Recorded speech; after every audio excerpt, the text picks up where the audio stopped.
A very warm welcome to the broadcast. My name is Purity Museo, and Susan Thuku is our sign language interpreter tonight at Purity_Museo and at KBC Channel 1 News. The hashtag is Channel 1 Weekend. Please tell us where you tuned in from. I'll be going through your feedback during this broadcast. We are also live on Facebook, YouTube and Twitter. You can follow us on those platforms. The sacked doctors in Mombasa are now threatening to mobilize their colleagues in the private sector to join them in compelling the county government of Mombasa to rescind its decision to send them packing. The Kenya Medical Practitioners, Pharmacists and Dentist Union Acting Secretary General Dr. Chibanzi Mwachonda, who was among those fired, said if they are not reinstated by Monday, their collective bargaining agreement implemented, they will urge the private doctors to boycott duty.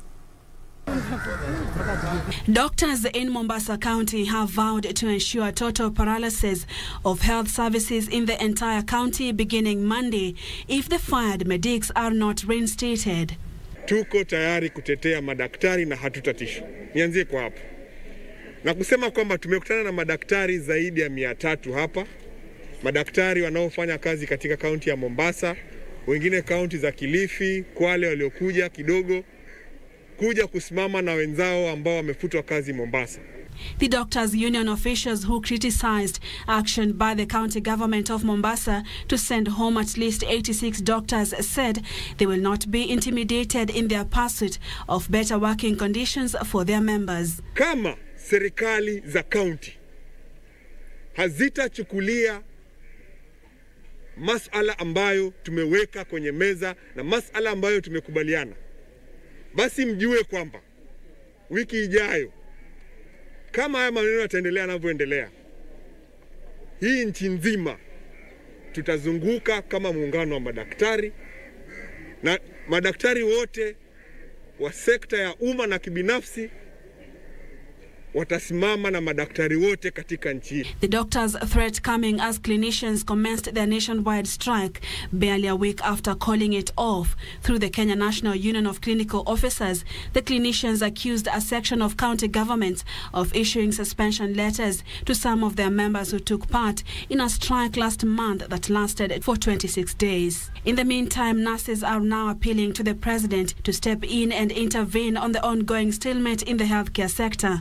The Council of Governors has refused to sign the return to work formula, arguing that they were not consulted during the negotiation process. We therefore, as a union, humbly request the President to intervene and ensure that this issue is resolved so that it does not lead to total collapse of healthcare system in Kenya. Through the Kenya National Union of Nurses, the nurses claim after lengthy consultations on ending the strike, the county governments seem reluctant to sign the return to work formula. It is clear that we, the nurses, have been neglected by the government, and we are not taken with the seriousness that we deserve. Now we have a Ministry of Health saying, yes, we are committing to look for money to finance this return to work agreement in terms of risk allowance. And then we have a Council of Governors now shifting their goalposts. Close to 98,000 Kenyans have been infected with the COVID-19 disease. With the virus mutating, it is not easy to tell how many may require hospitalization in the future, while there are other conditions taking Kenyans to hospital, but they are not getting these healthcare services, with nurses now on strike for a record a month and 2 days. When will the employer bring this stalemate to an end? Purity Museo, Channel 1 News, Nairobi.